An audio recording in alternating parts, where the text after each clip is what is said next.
I had written a book on design visualization that was a static book, and even while I was writing it, I thought that it should be put into a format that was interactive, that would include rich media. So I said to Bill, what if we took some of that content and repurposed it for a mobile device, specifically the iPad. The first sort of shift that we were able to apply in the case of this project was to think of the reader not as a reader, but as a player. With a game, it's really just a world in which you sort of tell your own story. It's a world in which you sort of follow your own path. The reader is a player who can sort of go through the book in a way that's on their own terms. There's a lot of really good research saying that kids who suffer from dyslexia or young kids who are struggling to learn to read, if they can now touch something and they can see causality, that I did that and boom, something happened. So in our case, we're doing simple things like, there's a box and you want to see what's inside the box. You touch it and the box opens.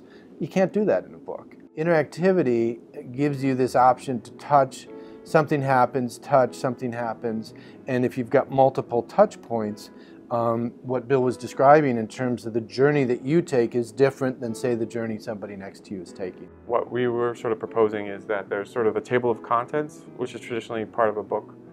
There's the meat of the book, the actual chapters, and then there's the index of the book.